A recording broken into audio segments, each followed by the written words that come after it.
This is a Shane Plays podcast extra. Content that was not recorded as part of the live Shane Plays radio show. Enjoy. Shall we play a game? Why, yes, I believe we shall. Oh, I got a live one here.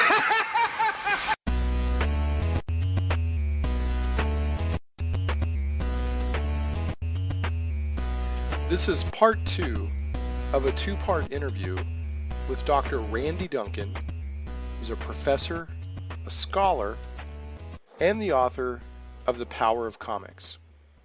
All right, so moving forward, when we had originally discussed getting together for a special podcast and follow up to the radio show that you were on a few weeks ago on the Shane Plays radio show out of Little Rock, we had talked about the fact that comics was an absolutely unique medium, and that people engage with it in on a level that they engage with no other medium.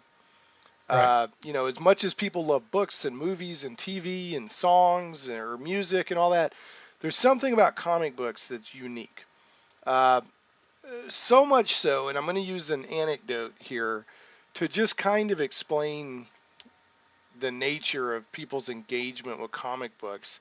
You already mentioned that earlier that Will Eisner, made quite the career out of making comic books for corporate and I guess military and that sort of thing. Here's how you take care of your equipment. Here's how you do that. There's something about comics that's accessible but also powerful to get ideas across. And one thing, and this is an anecdote that I've heard many times. Maybe you can shed some light to the truth or lack of truth of it. In the 50s, 40s, 50s, or whatever,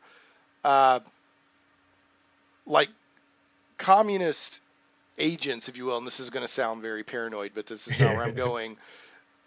In the States, noticed how riveted kids were with comic books.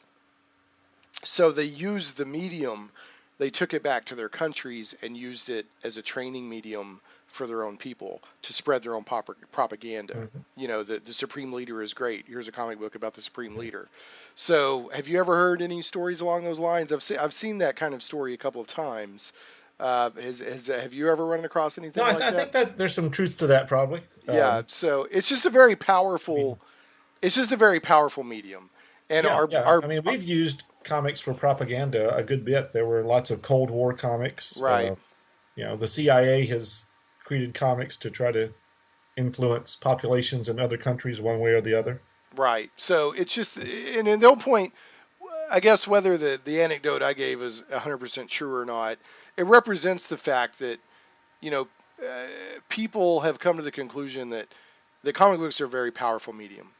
I mean, I can never, as much as I love to read, and I'm a big reader, movies, all that, I have never, there was a time growing up and in my teens or whatever, I can't explain my love for an attachment to comic books. I was just so into them. And, and then, in my early 20s, lo and behold, I read Understanding Comics by Scott McCloud in the 90s, and he explains this concept of closure. Okay, now, I'm going to throw forward, here's what closure is, and then, you said you've got some other thoughts on it, but he basically puts the point forward that one of the unique things about comics, now there's other mediums like movies and TV that use it on a certain level, but with comic books it's much more apparent and involves more on our end, more involvement on our end, is what happens in the gutters in between the actual comic panels. And he goes so far as to say, I was reading it again today. I went back and refreshed myself, and he was saying that space between panels, that's what comic aficionados have named the gutter. and despite its unceremonious title, the gutter plays host to much of the magic and mystery that are at the very heart of comics. Um, and he talks about closure. He talks about every act committed to paper by the comic artist is aided and abetted by a silent accomplice, and that is an equal partner in crime known as the reader. Because without the reader connecting in their mind what's happening between the panels, comics don't work. And he even goes so far as to say um, this line about uh, closure being the blood and the gutter being the veins of comic books. Uh-huh. It's a very, very strong statement. Unless Scott McCloud's, he says closure for blood, gutters for veins.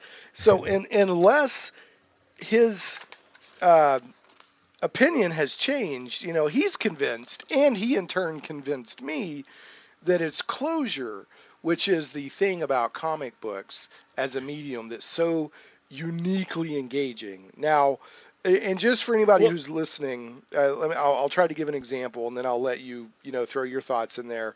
He uses over and over this example of there's a panel, and if anyone's looking in understanding comics, the page I have is page 66, and he's got this one comic on the left on the panel where this guy says, "Now you die," and he's running at this guy with an axe, and the other guy's going, "No, no," and then the next panel is simply a skyline, a city skyline with a moon, and then you see this "yeah" kind of sound effect.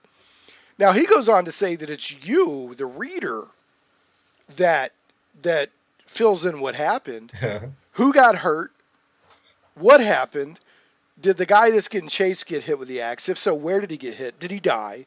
All these things, you fill that in with your own brain. Now, in and when you're watching a movie, it's happening on a much different level, where because a film or even TV is just multiple frames running by so quick that it seems to imitate movement and life, but it's on a much more subliminal level almost. Whereas in comics, you're like an active participant. So for 20 years now, I've totally subscribed to that theory. Now, Professor Duncan, Randy Duncan, who is probably a little bit qualified to speak to this subject, he said he would like to add some other thoughts to the mix. So, Professor Duncan, the podium is yours. well, I overall agree with the idea of closure, existing, and I'm okay with calling that even, because one of the things I always say to my students, I said, if you remember nothing else in the class, remember that comics are reductive in creation and additive in reading. And so, Eisner's the one who wants to reduce it down to those things that control our reading pace and path and everything. But we as readers are adding things in that kind of make it our own unique experience. And it's that additive part that I think is that engagement you're talking about, that we have to add more to those fragmented still images than we do have to add to a movie per se, or a television show. But I think that there's gotten to be too much emphasis on this idea of the gutter. Okay, all right. And in that limited instance that McCloud shows of the "now you die" panel, and Right, then now you die. side of the city of yes, there is something we add that's between those panels. But I don't know that it's always between panels that we are adding things. I think there's closure that happens between images within a single panel. There's closure at the level of a page, closure that kind of happens throughout the comic as we read. The meaning of previous panels can kind of change as we get new information, and that's a kind of closure, you might say. So in Understanding Comics, he also has, I think it's 4 panels showing someone in a kitchen cooking, but it's not showing, it's mostly close-ups. I think like of a pot boiling, chopping something, maybe a kitchen timer, maybe see part of a person. And he's still talking about closure at that point, and he's talking about how all of this is visual, but yet because we're just seeing it with our eyes, yet it's engaging our other senses. But it's not really engaging those other senses in the gutter between panels. So, like if the first panel is a pot boiling and the second panel is somebody chopping something, we might think of smelling something, that was on the stove. Okay. But that's happening just in that panel, not in between. We might think of the sound of a knife chopping on a chopping block, but that's happening in that panel. It's not like a smell or a noise that we're filling in between on it. So one of my former students who did his master's thesis on comics form, Robert O'Neill, he talked about how he felt in some ways what we were doing is we were adding those panels to what we already know. Well, yeah. So, I mean, you have to. I mean, you have to add it to what you already know. yeah. So, but he kind of turns it around rather than adding what we know in between, the panels. It's that those, he doesn't literally mean it, that now I have panels as part of my memory of this happening. But like if it's a scene that's on a street in New York City, if you've been to New York City, you're thinking about that. If you've never been, you're thinking about what you've seen in movies. Or that cooking example, you're thinking about, yourself cooking, seeing someone else cooking, seeing people cooking in movies. And so his point is that the drawing in the panel is like a prompt that makes us think about those things, but it becomes almost less important. So the meaning we get about cooking or about a New York City street is not so much based on what's drawn in that panel or what's happening in a gutter in between panels. It's based on what it activated that's in us already, which then takes some of that, filling in. And I don't think McLeod meant for there to be such an emphasis on filling in that gutter in between panels, but I think that has happened because those two panels you mentioned get reproduced so often. Mm-hmm. And well, it's such a powerful example. They get reproduced so much. Did you see People, Places, and Things, the movie? I did not. It's a really obscure little movie with one of those guys from the Flight of the Conchords TV series, Jermaine something. Okay, I'm not familiar with it. It's kind of an interesting movie, and it's about a guy who's a graphic novelist who teaches at the School of Visual Arts in New York. Okay. And what he projects up on the screen are pretty much just panels from Understanding Comics. How funny. And there's even in the opening credit sequence, you see a picture of Understanding Comics. Of Understanding Comics. All right. That is good stuff. But he's showing those blinking eyes, and he's kind of giving the conventional, description of closure, and whereas I think when you look at broader what McLeod is saying, it fits more with, closure can happen within panels, between panels, among panels throughout the book. And there's other people that have said things that I go, well, that kind of makes sense too.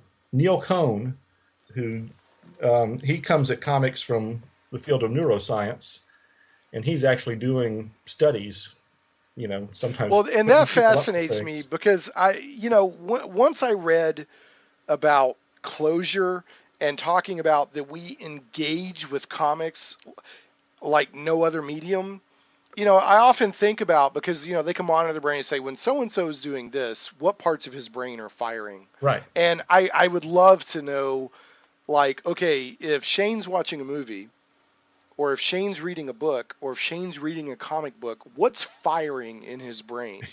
Well, you should Google Neil Cohn. Neil Cohn. I'm going to do that right now. Neil, and last name Cohn. And he just took a job at some prestigious neuroscience center in Finland or somewhere, I think. And he's studying comics? He's studying comics. As part of neuroscience? Okay. Yeah, and so he's got graduate students who are conducting these experiments, and he believes that people process, when they're reading comics, they process these chunks of conceptual content, maybe at the level of scenes or sequences, but it's more than just, a panel at a time or filling in between two panels. It's kind of a process, this chunk of that's cooking in the kitchen, and I understand what that is. and so that may be based on 4 panels that you see. So he thinks the brain is processing in a way that would kind of diminish that emphasis on just filling in, in the gutter. Um, But I and mean, is he? I'm sorry. Go ahead. no, no, no, go ahead and ask I would that say, question. is he kind of coming at it from like what I'm positing that comics is, ladies and gentlemen, that was my son. That comics is like absolutely unique in how the brain interacts with it. I mean, Yes, is that and how he's coming from? Okay. right, and that the brain processes, say, Japanese comics, manga, differently than it does Differently. Western And, comics. and Scott McCloud touches on that He some does, right. because he goes into the 5 different types. Let me see. He does. Well, I think it's 1.5, those transitions between panels. Yeah, But the even types that of is kind of transitions. emphasizing moving from one panel to another. Yeah. Yeah, You know, he's very, I mean, at least at this phase, I know he's got another, I know he had Reinventing Comics that came out after this. right. So he may have, some people can come out with very powerful theories and then later amend them. So, but in understanding comics, I mean, he comes down really hard on closure, He does. He yeah. does. But I think in the broader context, he really does talk about other ways in which, we're doing that kind of closure based on the style of art or, use of colors also. But, Oh, there's no I, doubt that there's other elements coming into the mix. I mean, yeah.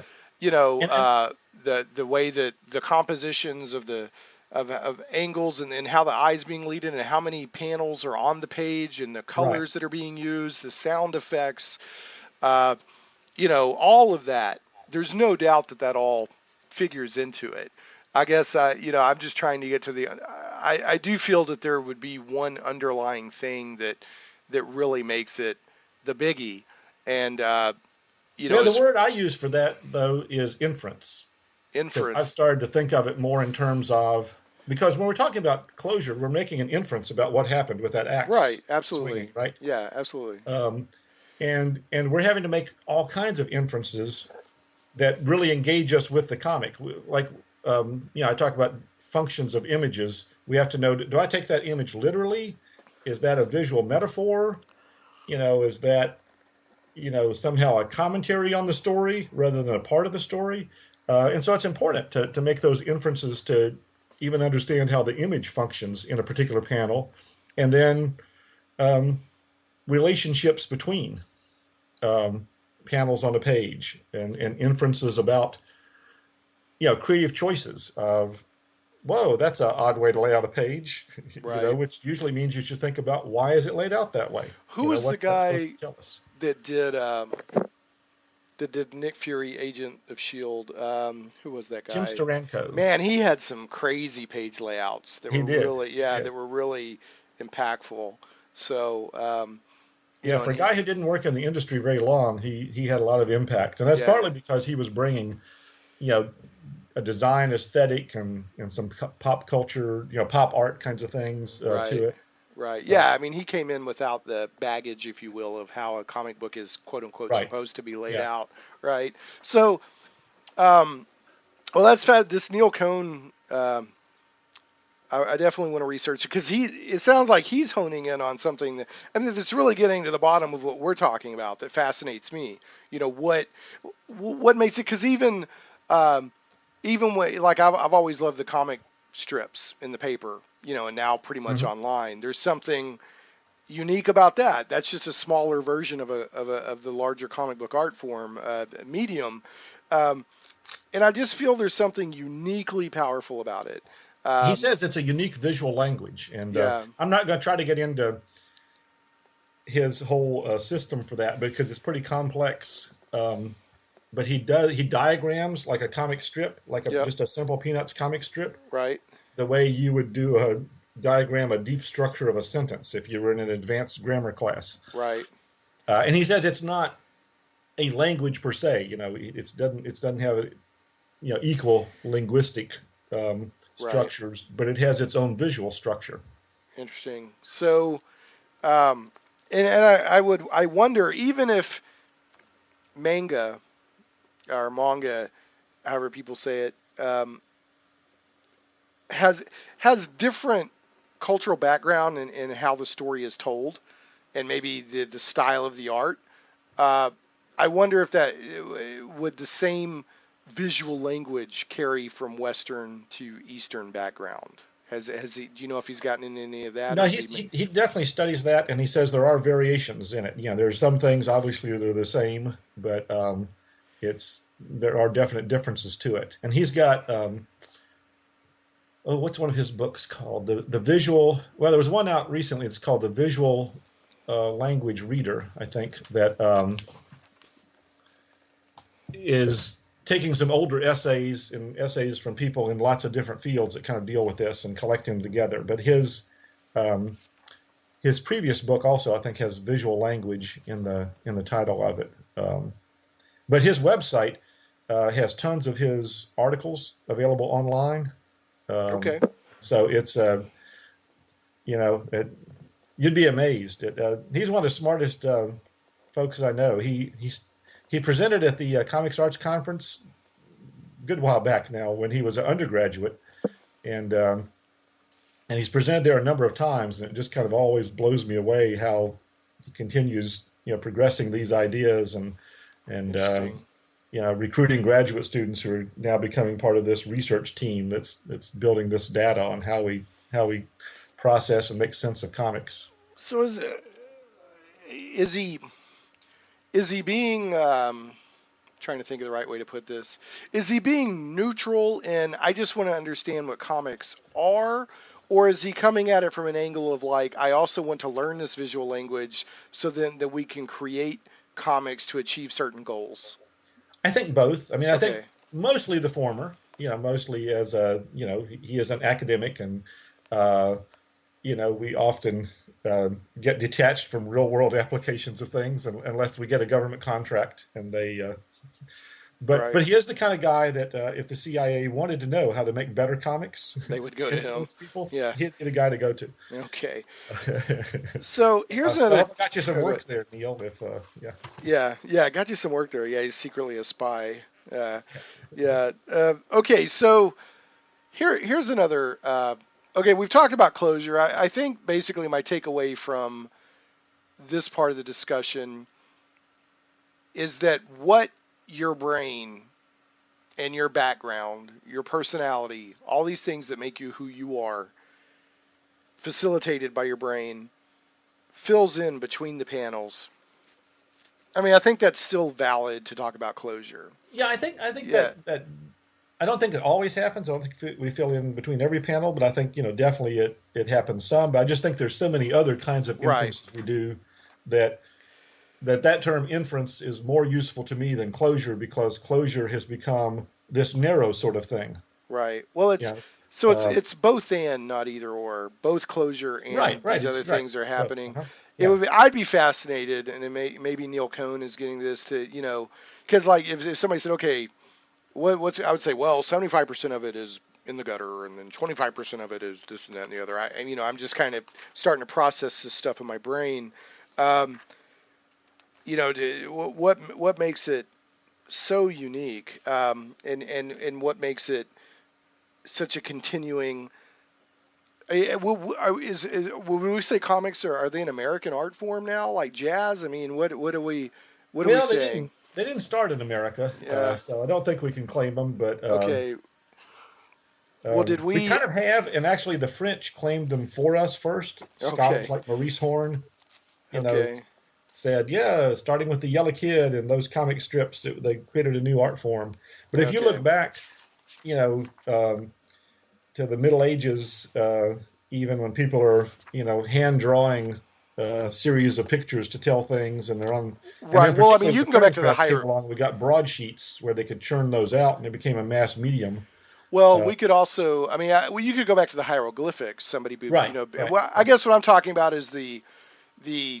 Now they're no longer like this. The paper quality has improved. Da, da, da, but like the when I think of comic book, I think of what started in the 1930s with Superman was this sort of cheap pulp paper with brightly colored figures running around telling fantastic stories.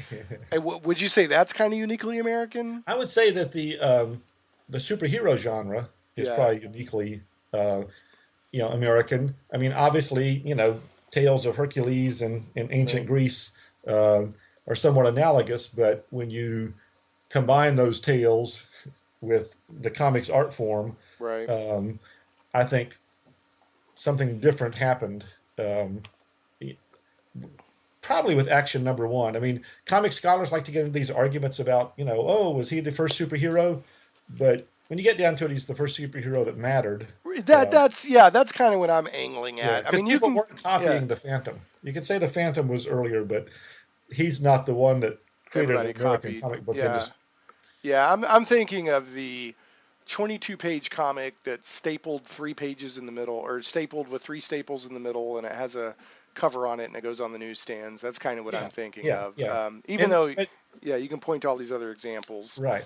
I mean, I think there's a little bit of difference between, medium and art form. So as an Right. art form, it had existed for a good while. Absolutely. But Yeah. as a Yeah. medium, the comic was a unique, medium, which is I think is we can probably claim that. Right. And they're called. Scotland might disagree though, although because they had some things, but they didn't look like our newsstand comics really. So, Oh, they didn't. All right. Well, uh, I like the Scottish, but I'll disagree with them on that one. So, uh, it's interesting. Eventually it triggers in your mind. Like one of these days, I stepped back and said, "Why do they call them comic books? Because it's all these people beating each other up." And they used to be, I guess they called them the funnies, and then they yeah, they started sometimes, yeah, putting what do you call it?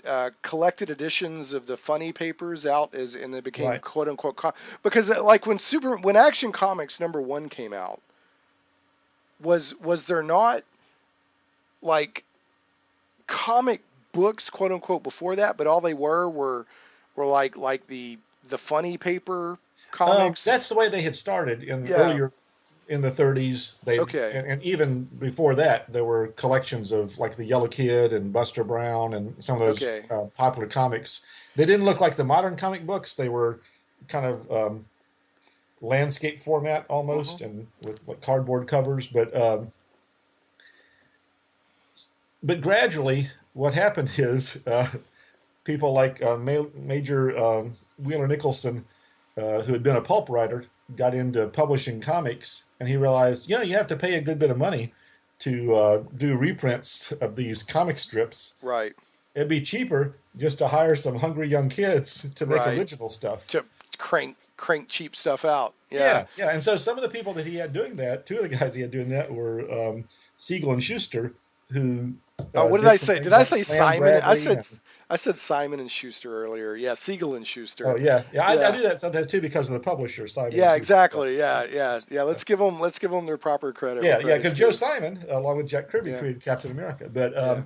But yeah. Anyway, you know, they already had the Superman character they were trying to sell to comic strips, but then they got this job working for, this comic book company doing these little Right. stories, and and then as that company grew and added new titles, they're like, yeah, we'll take that silly Superman thing. What the hell? Yeah. We got to fill up space. And then boom.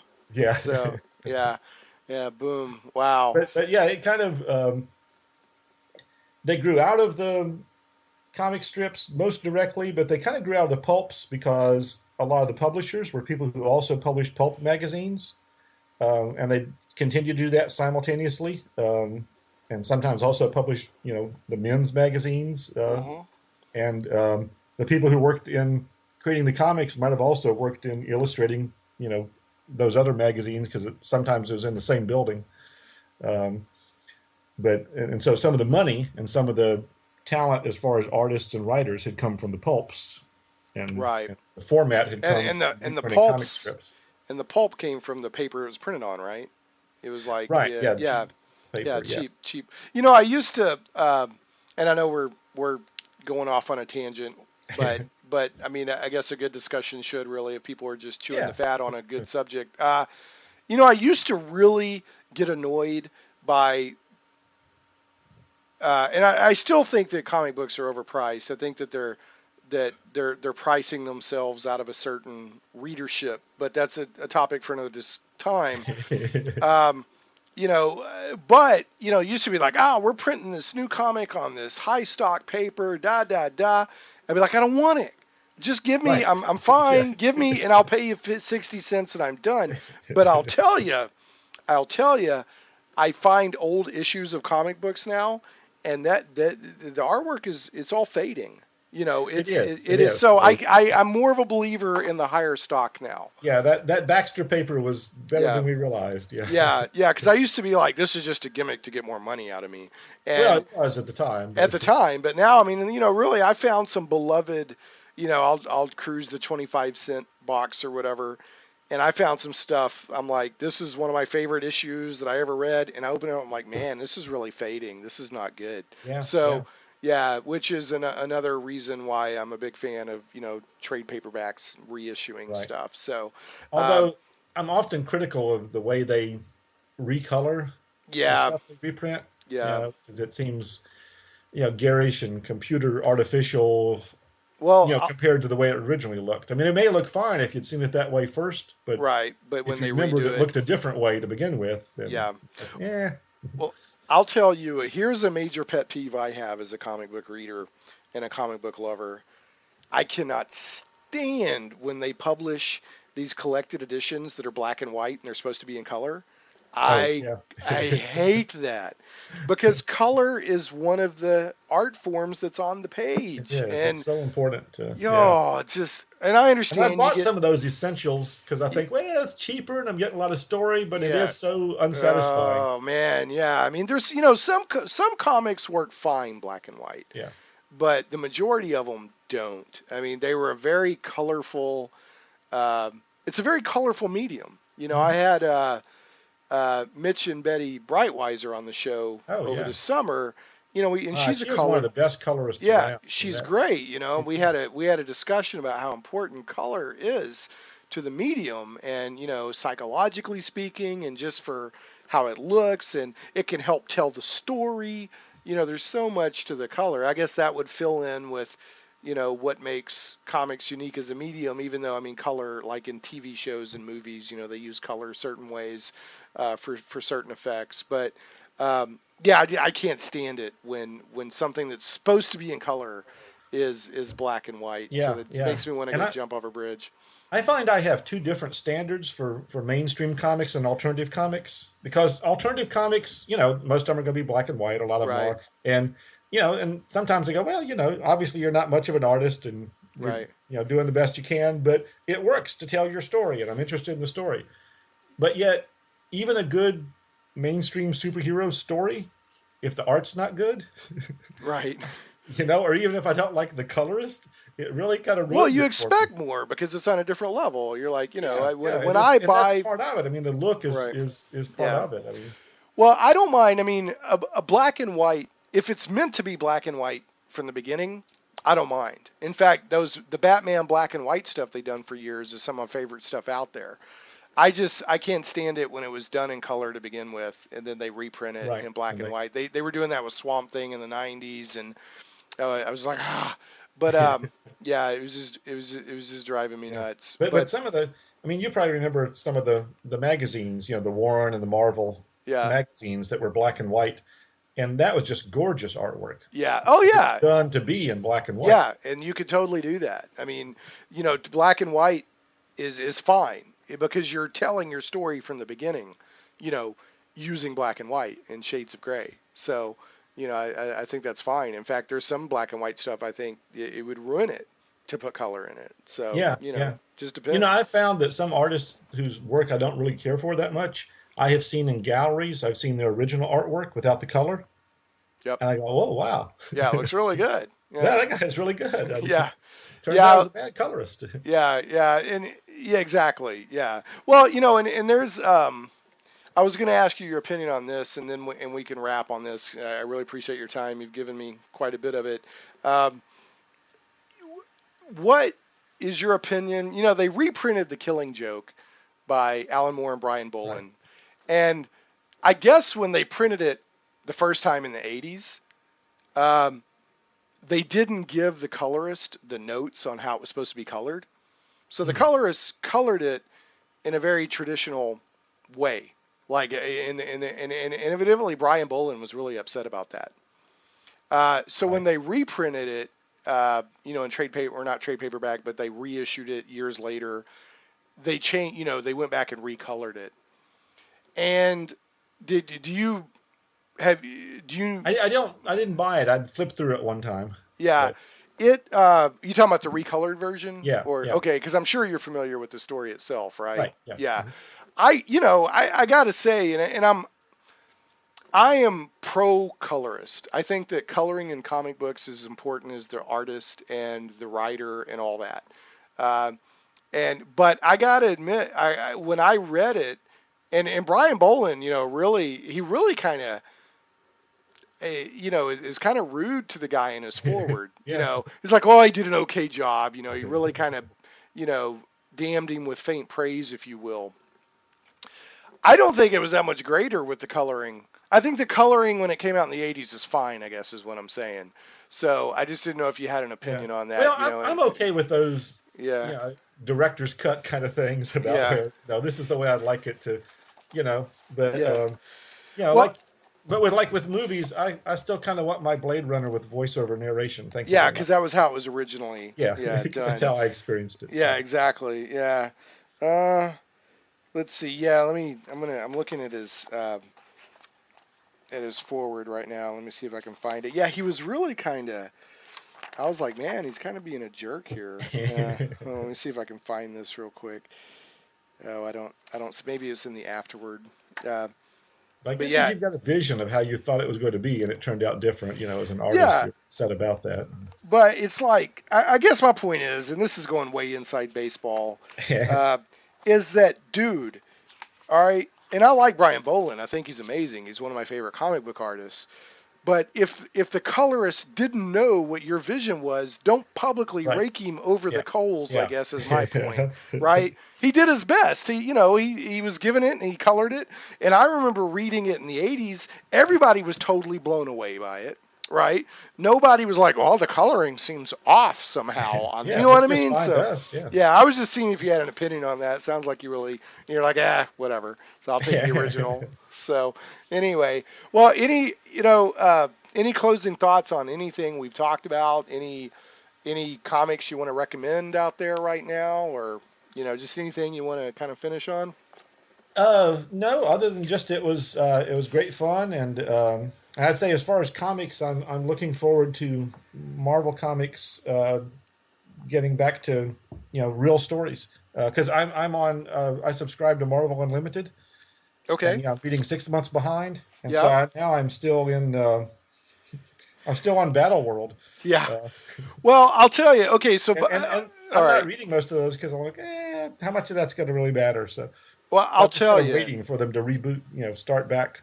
Right. Get back to the real Yeah. stuff. Which, yeah, I'm kind of where they're on their, they're back into their monthly stories or whatever. Uh, But I'm being cheap and I'm waiting to read the free ones. Well, not right. free. On Marvel Unlimited. Paying $90 a year, but yeah. Right. So, with Marvel Unlimited, are you delayed or are you Yeah, just? you are delayed about, I think it's 6 months, Is and it so that's that much? That's how it used to be when I did all my stuff through the libraries. I'd go get trade paperbacks, and I was always however far behind, but I was kind of keeping up with what was going on. So as long as we're on and that let's not subject, even get into Rebirth because we don't have time for that. I don't. Oh, okay. Well, no, we have to make That's another time now. show. No, we have to make time real quick.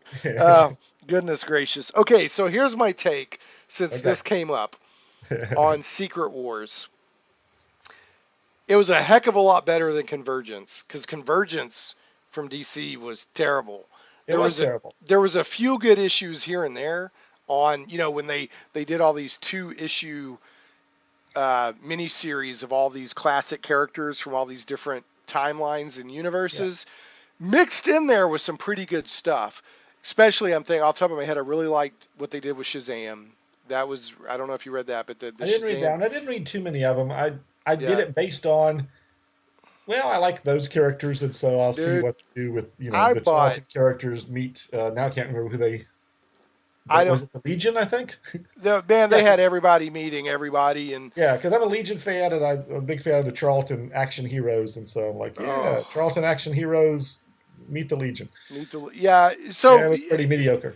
the premise was exciting. The Right. execution in most cases was very mediocre. Yeah. Yeah. Um, So there was a few things here and there. Now, the one thing that I did like about all of Convergence and this and that, for whatever reason, I've grown attached to the Earth 2 characters from when they were doing Earth 2, which is like, I don't know, it's just, it was like Earth 2 versus Apocalypse and Apocalypse 1 and all this stuff. And through Convergence, they survived and they've gone on to their own series. I'm glad about that. Convergence itself was not good, and most of the two series stories or two issue stories were not good. I really am disappointed in DC because the level of quality was not there. Yeah.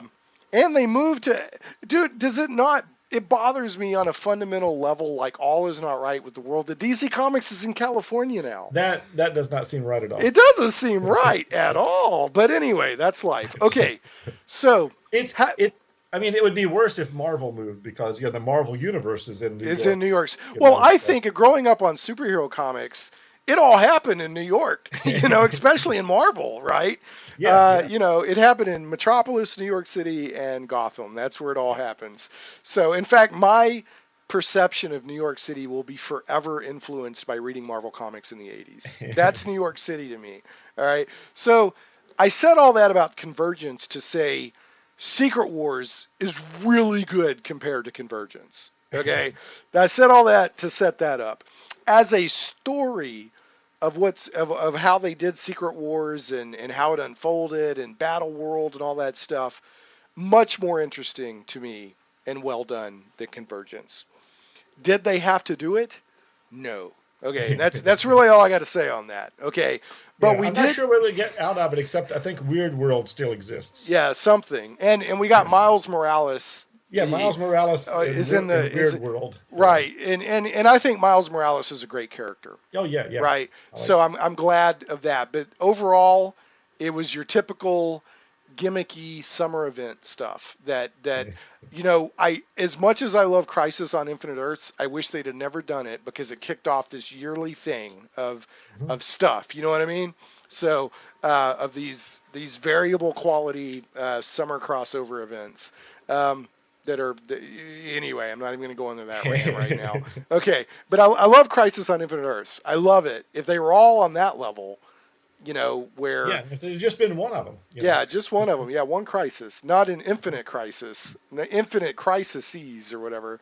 Okay, so having said all that, Marvel's back to their normal storytelling, if you will, and the status quo really hasn't changed. You got Miles Morales running around, and that's about it. So that's what Secret Wars brought to us. So, and Secret Wars also has kind of hurt my perception. Reed Richards in this story reaches such heights of importance. Like, I no longer see superheroes as just superheroes running around. They're basically gods now. So it's like where do you go from here? I mean, it's just, anyway, and that's all I'll say about it because you haven't read everything. But I liked it as a story, but I don't see the need that it had to happen. I don't see the Secret Wars had to happen. So, and I'll just leave it at that. So many titles. I mean, I did read a few of them. And, well, there was some good stuff in there. Interesting, but yeah. I'll tell you what I liked, what I thought was better than Secret Wars as far as it's just being. Did you read any of the Spider-Verse stuff?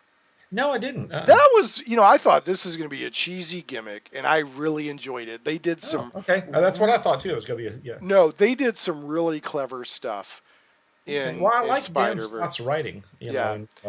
And so I'll take breaks from Spider-Man, but then I'll just check back in, to see how it's going. But I kind of skipped all of that. Well, what they did with what I like Spider-Verse, the story itself was pretty good. But what I liked about it is they had these side issues. Like, they had the main Spider-Verse story stuff going on, but then you also had these like Tales of Spider-Verse kind of books that were going on, where they were telling what was going on in all these parallel realities. And when they said every Spider-Man ever, they weren't joking. You remember the Stan Lee Spider-Man comic strip that was in the newspapers? Yeah. that came into it. Huh. And they did really clever stuff. Like, do you remember like those old newspaper stories? The first panel always retold the previous day's story. Yeah. Yeah. Yeah, so the villain. So they used that gimmick to. Oh yeah, the villain shows up in this universe to kill Spider-Man, and he's like, "Wait a minute, didn't we just say this?" And he's like, he's all confused because it's like for every, it's two steps forward, one step back. So they really had fun with it. So yeah, I really liked it a lot. So, and then now they've got the new Spider-Verse stuff, which I'm not reading, right? But I'm like, I really enjoyed that thing you did, right? It's not the concept of a bunch of Spider-Men running around that I liked. It was that you told a really cool self-contained story and had some fun with it. That doesn't mean that I wanted to keep going on and on. So Right. anyway, all right, I don't know if that was a rant or not, but that was a statement. But we could do this all night. We could. All right. Well, anyway, thanks again so much. Really good story. We will. I will add inference, INFERENCE, right? Inference Yeah. to my comics vocabulary of the comics vocabulary, in addition to closure. So speaking of closure, we must bring this to a close. I hope your Will Eisner event goes well, and I will enjoy. You have a life that a lot of people probably envy. You get to talk about comics and get paid for it. It's pretty cool, I have to admit. I Yeah. have to pinch myself every once in a Yeah, while. it's like, wow, am I really doing this? Okay, cool. Well, all right. Well, Dr. Duncan, I really appreciate you so much, and I hope you have a great night. You too.